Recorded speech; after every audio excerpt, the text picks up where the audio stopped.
के 7वें अध्याय को, ठीक है। लूका रचित सुसमाचार और इसका 7वां अध्याय, और इसका हम लोग जो है 11 वचन से पढ़ेंगे, ठीक है।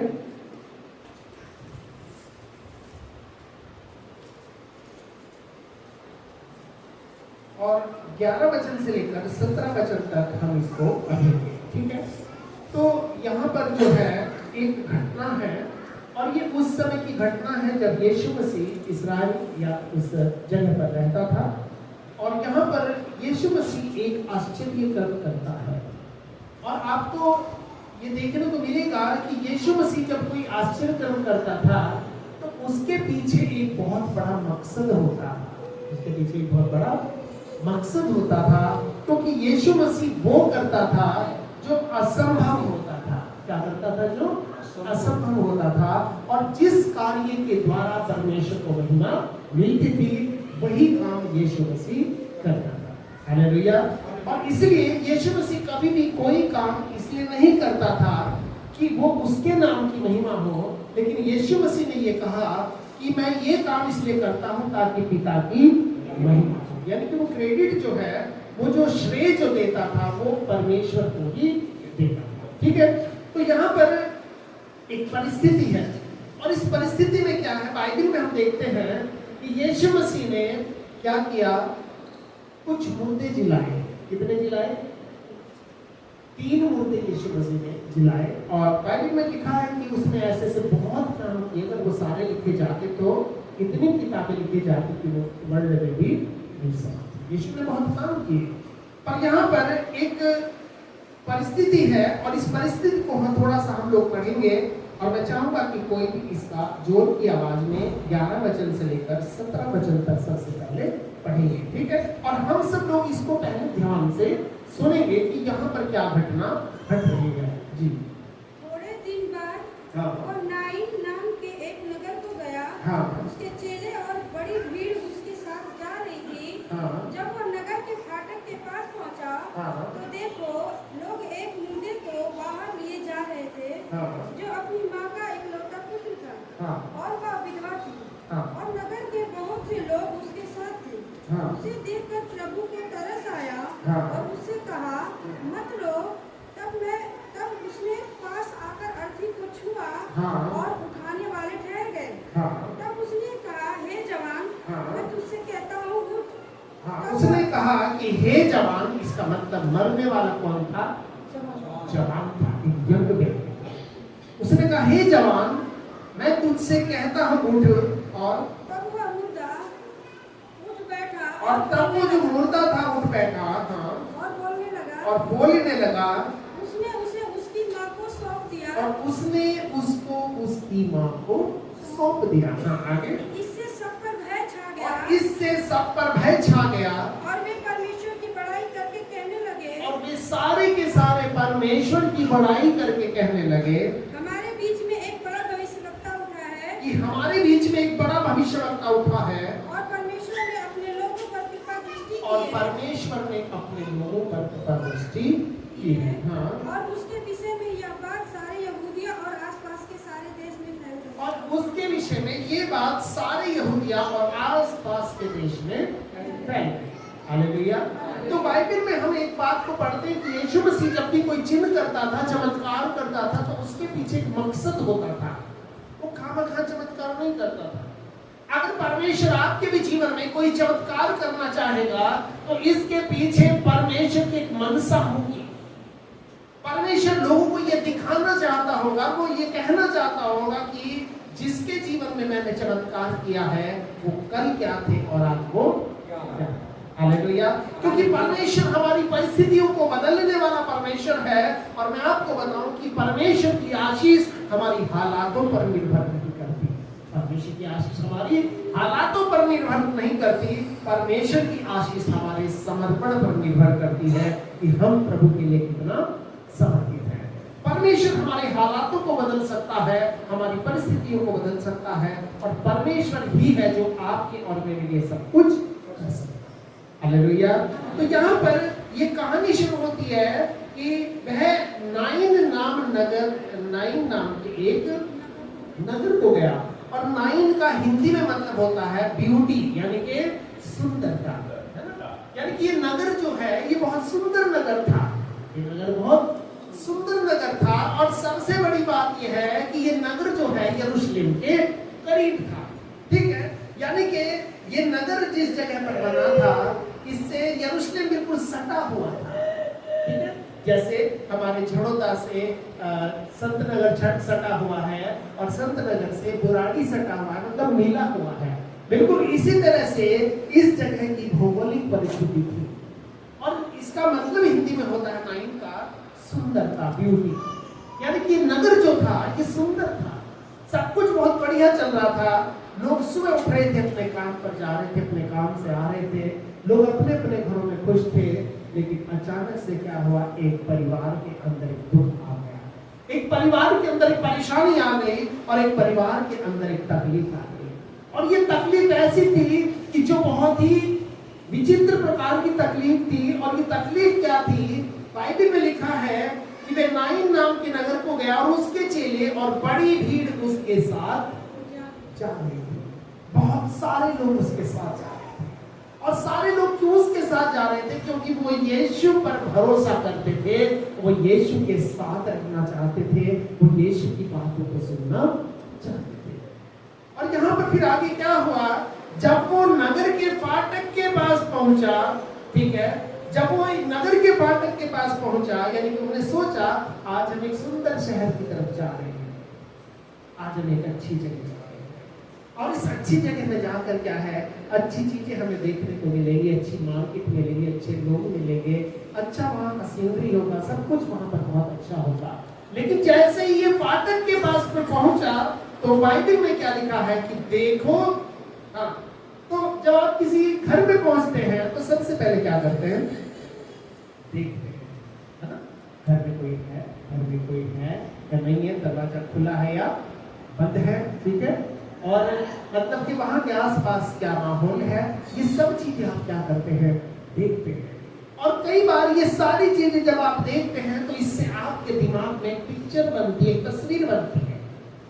आज से कई सालों पहले की बात है और ये करीब 2006 की बात है। और उस समय मैं झड़ोदा में सेवा करता था। तो वहां पर एक लड़की थी जिसका नाम मनीषा था।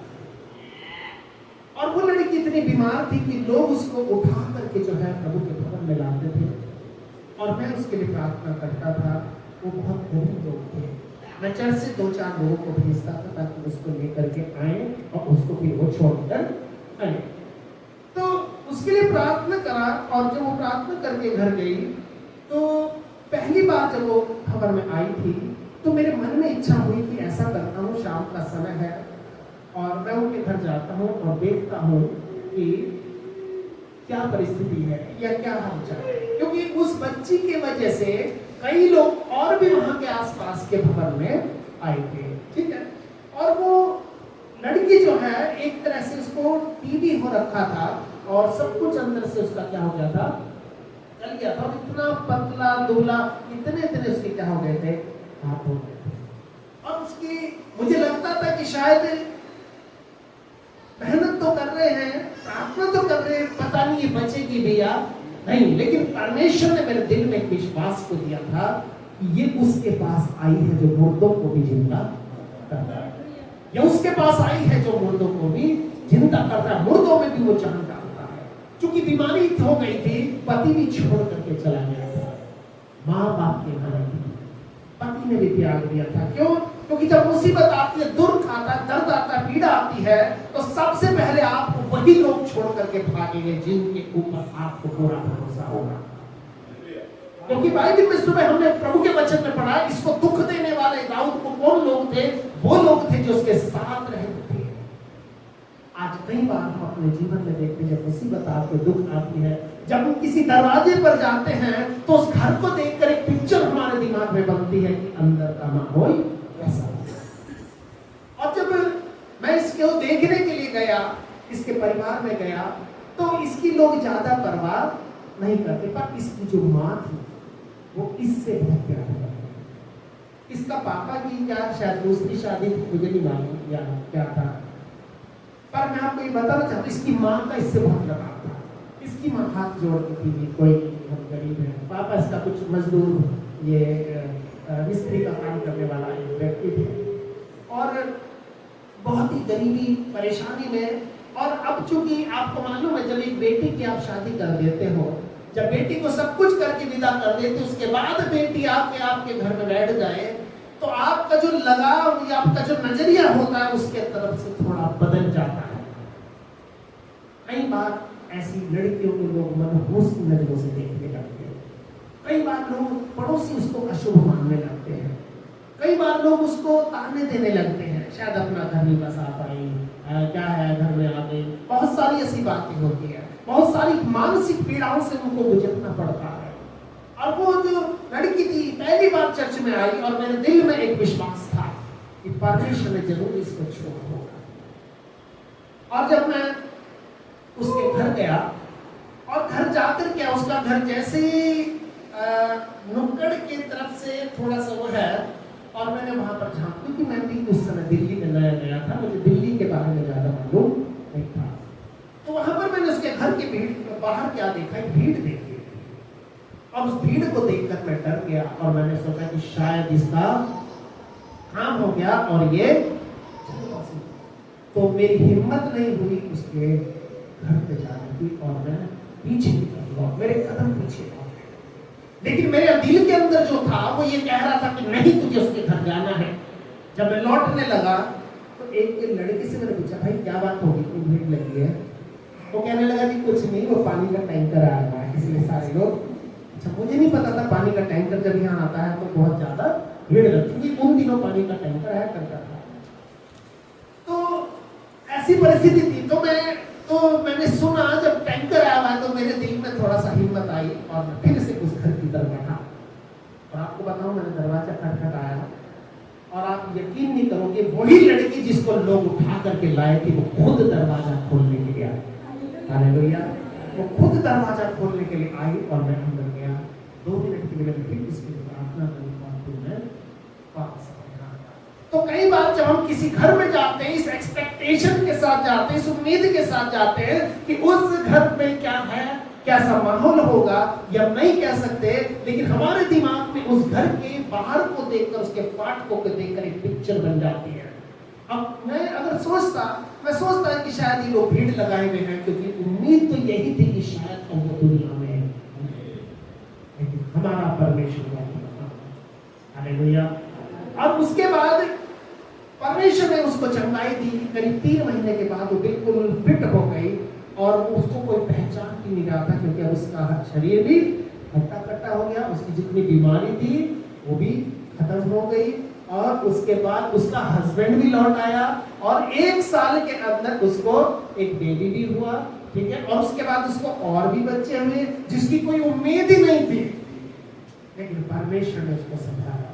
लेकिन क्या हुआ, जब सब कुछ मिल गया तो उसने प्रभु को, और ध्यान रखना, वो ऐसे माहौल में रहती थी जहां पर उसको प्रभु की बहुत जरूरत थी, लेकिन उसने प्रभु को क्या कर दिया, छोड़ दिया। एक दिन उसकी माँ से मिला, मैंने कहा कि देखो आपकी बेटी चर्च में नहीं आती, क्या बात है, इसको आप भेजा करो। कई बार मैंने उससे बोला, अब तो ठीक है, अब तो कोई दिक्कत नहीं है, तो इसलिए हम नहीं आते हैं। और आपको मैं आज बताऊं बड़े दुख के साथ, आज वो लड़की दुनिया में, वो बीमारी फिर से लौट करके आई और कई सालों के बाद आई और उसी बीमारी में वो दुनिया से चली गई। क्यों? क्योंकि बाइबल में लिखा है परमेश्वर हमारा जीवन। अब कई बार परमेश्वर आपके जीवन में इसलिए आता ताकि वो आपको जीवन दे, लेकिन जब आप उसके दिए हुए जीवन को तुच्छ समझते हो और परमेश्वर को छोड़ देते हो, तो परमेश्वर इंतजार करता है। काफी सालों तक प्रभु ने उसका इंतजार किया, कई सालों तक हमने भी समझाया, लेकिन उसने नहीं सुना। लेकिन हम जबरदस्ती नहीं कर सकते, रिक्वेस्ट कर सकते हैं, बाध्य नहीं कर सकते। उसके बाद वो लड़की दुनिया में नहीं है। और आप जो झरोता में रहने वाले, आप जानते हो इस बात को, हकीकत बात है।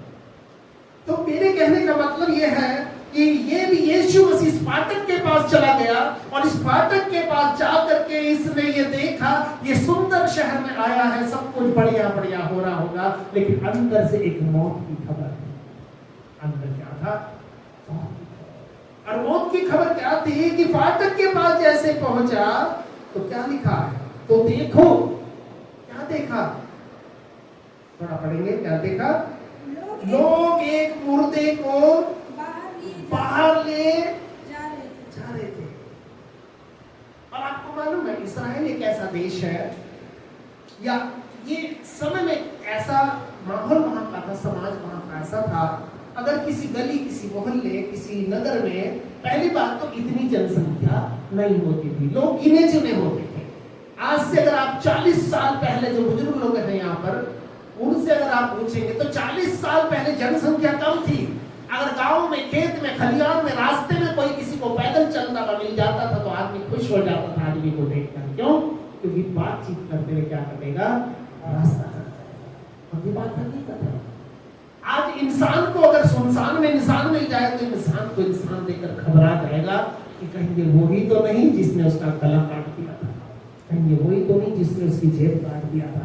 आज इंसान इंसान से डरने लगा है और जानवरों से प्यार करने लगा है। पहले इंसान जानवरों से डरता था और इंसान से।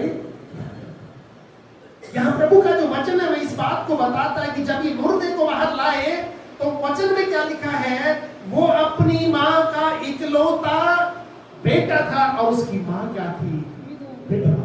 इसका मतलब एक तो आदमी नहीं है, एक सहारा था, एक उम्मीद थी, और इस उम्मीद पे वो अपने जीवन को काटना चाहती थी। ये एक समय आएगा, बचपन से मुझे नहीं मालूम इसने कैसे खिला के पिला के इसको बड़ा किया होगा। आज जवान हुआ, बहुत सपने इसके हो गए और ये सारे के सारे सपने क्या थे, चूर हो गए थे। और ये विधवा का वचन क्या था, इकलौता बेटा था, एक ही बच्चा था इसका, और क्या हुआ, ये मर गया था। और वचन में लिखा है कि लोग इसको लेकर नगर से बाहर आ रहे थे और इधर से यीशु नगर के अंदर। हालेलुया। और 9 का हिंदी में मतलब होता है सुंदर नगर। इस सुंदर नगर के अंदर पता नहीं क्या बात हो गई थी, आज ये मौत इस घर में हो गई थी जो कि नहीं होनी चाहिए। कई बार ऐसी परिस्थितियां हम लोग दुनिया में देखते हैं, ऐसे ऐसे हालातों को आज दुनिया के लोगों को जूझते हुए देखते हैं कि जो उनकी आखिरी उम्मीद होती है वही खत्म हो जाती है। कई बार हम एक ऐसे एक्सीडेंट के बारे में देखते हैं कि बस एक छोटा बच्चा बचा है और उस एक्सीडेंट में माँ भी चला गई और बाप भी चला गया और सब कुछ तबाह हो गया। कई बार ऐसे भी एक्सीडेंट हम लोग देखते हैं कि एक ही आदमी बचता है, वो भी बूढ़ा आदमी बचता है और बाकी उसके जवान बच्चे दुनिया छोड़कर चले जाते हैं। और कई बार जब ऐसी परिस्थिति में एक परिवार होता है, ऐसी हालातों में एक परिवार होता है, तो आप उस कंडीशन को समझ सकते हैं कि ऐसी परिस्थिति में लोग भी रोने लगते हैं देखने वाले। काश इस बुढ़िया को कुछ हो जाता, ये जिंदा रहता, काश ये आदमी चला जाता, ये बच जाता। क्योंकि लोग क्या सोचते हैं, लोग ये सोचते हैं अभी तो इसने कुछ देखा भी। और इस विधवा का जो है ये इकलौता बेटा था, ये विधवा थी और वचन में लिखा है कि नगर के बहुत सारे लोग उसके साथ थे। और ध्यान रखना, आपके दुख में, आपके पीड़ा में, आपकी परेशानी में, आपके कष्टों में लोग आपके साथ तो खड़े हो जाएंगे पर वो आपके लिए कुछ कर नहीं पाएंगे। वो आपके साथ खड़े हो जाएंगे। समाज का मामला, कई बार लोग जब मोहल्ले में कोई मौत हो जाती है, लोग अपने टीवी को, टेप रिकॉर्डर को क्या बंद कर देते हैं, अपने म्यूजिक सिस्टम को बंद कर देते हैं, ये दिखाने के लिए कि भाई हम भी तुम्हारे साथ हैं। और इस परिस्थिति में ये जो स्त्री थी, आप इसकी हालत समझ सकते हो कि क्या होगी। पति तो पहले ही चला गया और जिसके ऊपर आस थी आज वो भी मुझे छोड़ करके जा रहा है। इसकी माँ के जो कदम थे उस कब्रिस्तान की तरफ बढ़ रहे थे, उस शमशान की तरफ बढ़ रहे थे जहां पर ये अपने बच्चे को, शरीर को आखिरी बार विदाई देने के लिए जा रही थी। बहुत सारे लोग इसके साथ। और आगे वचन में लिखा है, उसे देखकर प्रभु को तरस आया। इसका मतलब कि नगर तो सुंदर है लेकिन उसके अंदर सुंदरता नहीं है। नगर तो सुंदर है लेकिन उसके अंदर सुंदरता। कई बार जैसा हम लोग देखते हैं वैसा नहीं होता और कई बार जैसा हम सोच भी नहीं सकते वैसा हो जाता है। हालेलुया। कई बार लोगों के घर बड़े सुंदर होते हैं पर अंदर शांति नहीं होती। कई बार लोगों के शरीर बहुत अच्छे लंबे चौड़े होते हैं लेकिन शरीर में बीमारियां होती है, क्योंकि कई बार जो हम देखते हैं वो सच नहीं होता, पर कई बार जो हमें दिखाई नहीं देता वो सच होता है। और इस स्त्री के जीवन को आप समझ सकते हो। बाइबल में लिखा है उसे देखकर प्रभु को तरस आया और उसने कहा मत रो। इसका मतलब वो रोती हुई जा रही थी। तो प्रभु ने क्यों कहा मत रो? क्योंकि उसके आंसुओं को देखने वाला कोई नहीं था। समाज की प्रथा को निभाने वाले सब थे। भीड़ के पीछे तो जा रहे थे। और ध्यान रखना, आपने देखा होगा जब शादी होती है तो दूल्हा सबसे आगे होता है, नहीं, दूल्हा सबसे पीछे होता और बाराती सबसे आगे। यानी कि जब आपके जीवन में खुशी का समय आएगा तो उस समय आपके जितने भी अपने डियर लोग हैं, आसपास के लोग हैं, आपके मिलने जुलने वाले, वो सब आपके आगे रहेंगे। लेकिन जब मौत का वक्त आएगा, जब दुख का वक्त आएगा तो सब लोग क्या हो जाएंगे? क्योंकि जब अर्थी चलती है तो लोग कहां चले जाते हैं? जब मुसीबत आती है तो लोग पीछे होते हैं, लेकिन जब खुशी का समय होता है तो लोग। अब ये स्त्री थी और आपको पता है जब इस्राएल के अंदर ये अर्थियां निकलती थी, यहाँ भी ऐसा सिस्टम है कि अर्थी के साथ वो लोग जाते थे जो उसके अपने होते थे, वो आगे होते थे। इसका तो कोई यत्न नहीं था। 4 लोग शायद मोहल्ले वालों ने शर्म के मारे, क्योंकि इसका कोई भाई नहीं था, इकलौता एक ही बेटा था। इसकी अर्थी को भी कंधा देने वाले शायद समाज में से लोग पकड़े होंगे। तो यहाँ पर इस वचन के अंदर हम देखते हैं कि उसे देखकर प्रभु को तरस खाया, प्रभु को तरस आया। इसका मतलब आपकी परिस्थिति जो है, आपके जो हालात है, इसमें लोग आपके साथ तो खड़े हो जाएंगे, आपको सलाह देने वाले बहुत मिल जाएंगे, लेकिन आपको सहारा देने वाला कोई नहीं मिलेगा। आपको सलाह देने वाले बहुत मिल जाएंगे, एडवाइस देने वाले, एडवाइजर आपको फ्री में मिल जाएंगे। सड़क में चलता आदमी भी आपको सलाह देगा, और अगर आप उसकी सलाह नहीं मानेंगे तो आप उससे बुरे बन जाएंगे, क्योंकि उसके पास सबसे अच्छा बहाना होगा, देखो हमने तो कहा था कि हमारी बात। और मुसीबत में अगर आपके पास एक सलाहकार चाहिए, आपके पास 100 आ जाएंगे, लेकिन आप 100 की सलाह को नहीं मान सकते।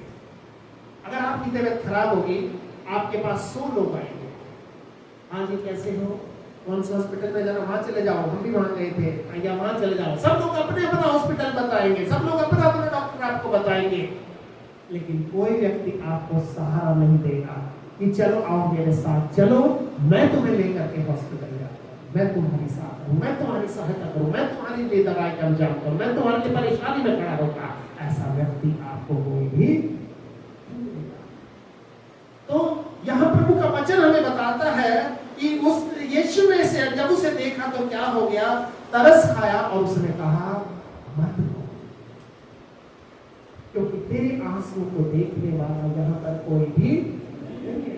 तेरे दिल के दर्द को, तेरी पीड़ा को, तेरी परेशानी को समझने वाला यहाँ पर कोई भी नहीं है। और उसने कहा, तब उसने उसके पास आकर क्या किया? उस अर्थी को छू लिया।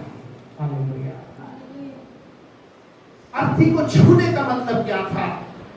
अर्थी को छूने का मतलब यह था कि प्रभु उसके लिए सब कुछ करना चाहता है।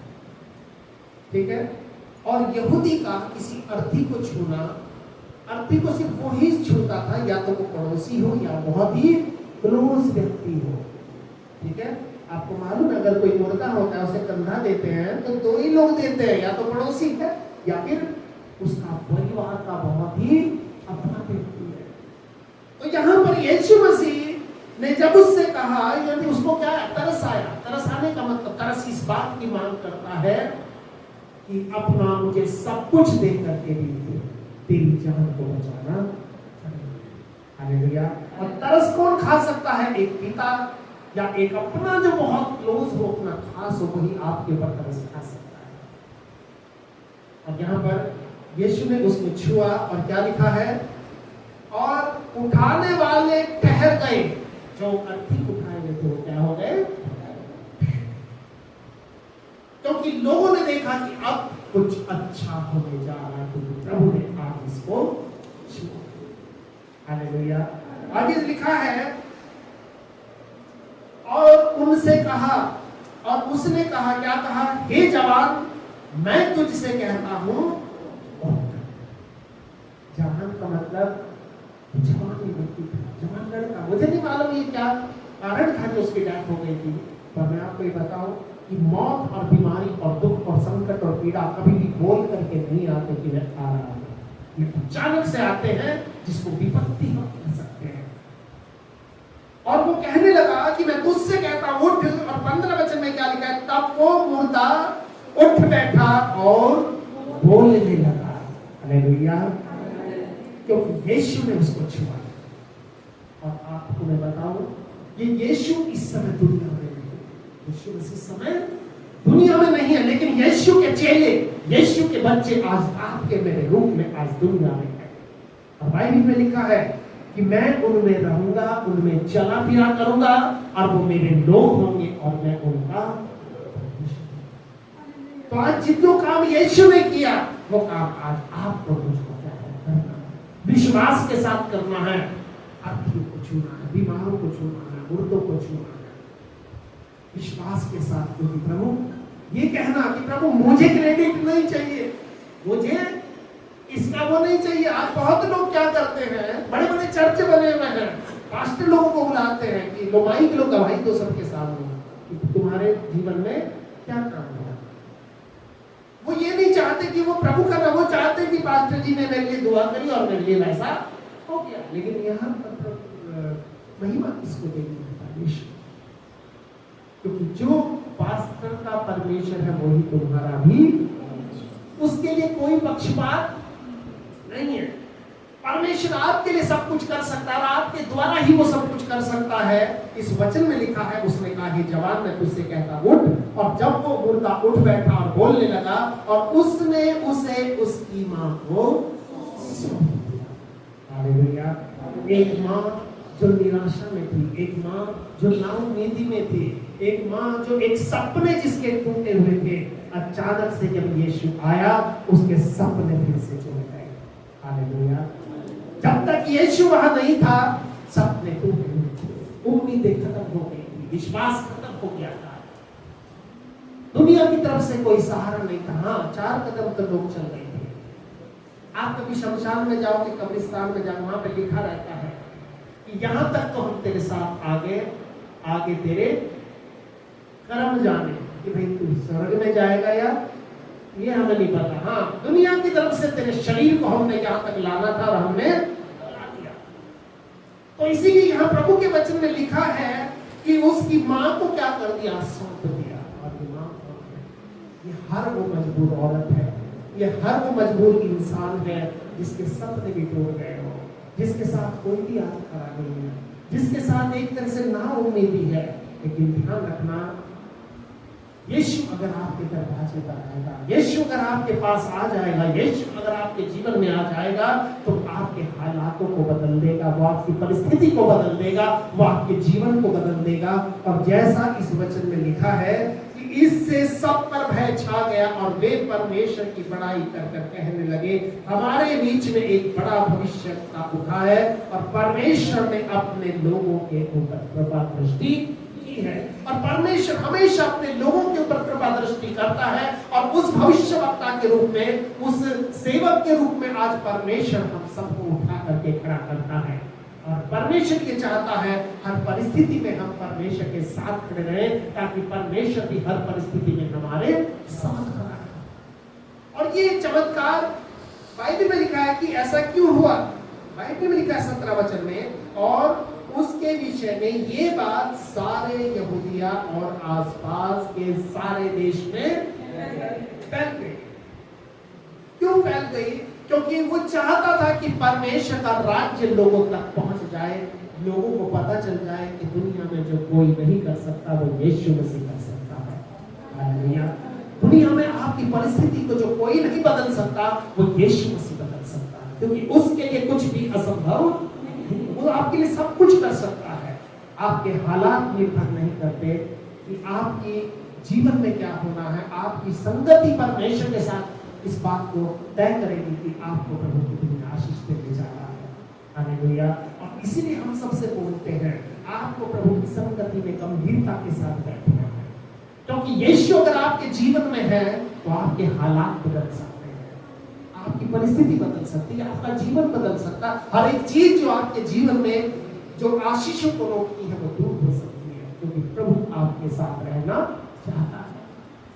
और यीशु ने कहा कि मैं इसलिए आया हूं ताकि तुम जीवन पाओ और बहुतायत का जीवन पाओ, एक ऐसा जीवन पाओ जिसे आप इंजॉय कर सको, एक ऐसा जीवन पाओ जिस जीवन में आप आनंद मना सको, जिस जीवन में आप खुशियों को देख सको।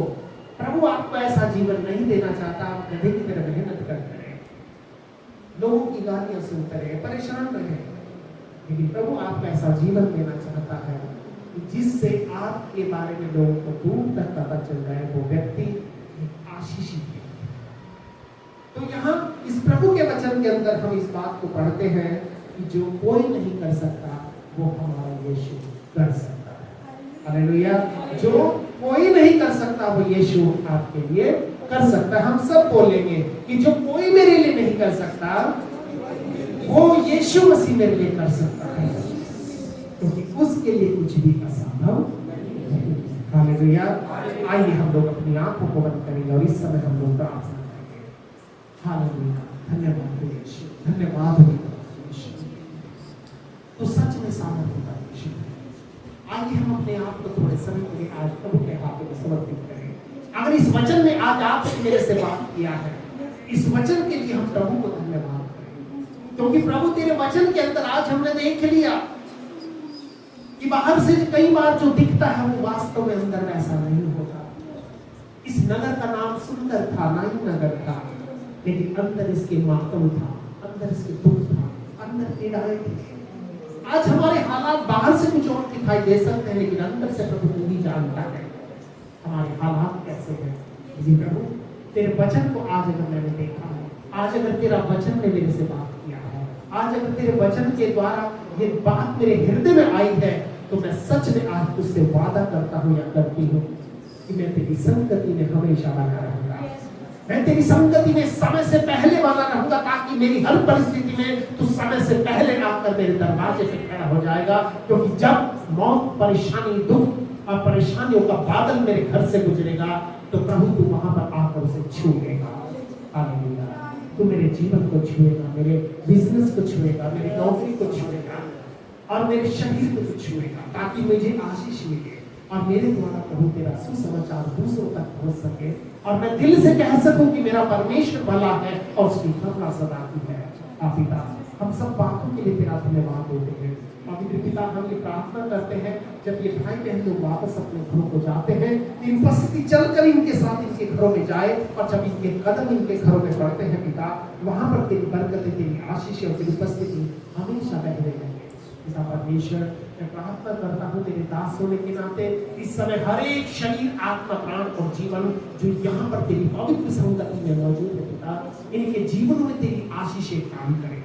वो सारे के सारे क्षेत्र जहां पर इनको असंभव दिखाई दे रहा है, चाहे वो इनके रोजगार का मामला हो, चाहे वो इनके बच्चों का मामला हो, चाहे वो इनकी बीमारी का मामला हो, चाहे वो इनकी और किसी चीज का मामला हो, प्रभु जहां पर इनको असंभव दिखाई देता है, अगर तू वहां पर खड़ा हो जाएगा तो सब कुछ संभव दिखाई देगा, क्योंकि प्रभु तू असंभव को संभव करने वाला परमेश्वर है। पिता तू हर एक को बड़ी आशीष दे।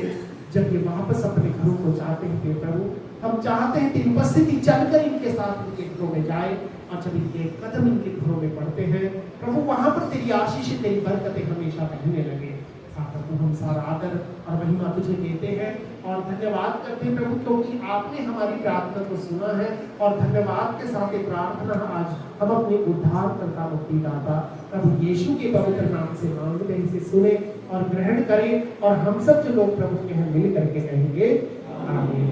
अब हमारे प्रभु यीशु मसीह का अनुग्रह, पिता परमेश्वर का प्रेम और पवित्र आत्मा की सहभागिता अब से लेकर हमेशा तक हम सब लोगों के साथ होगी।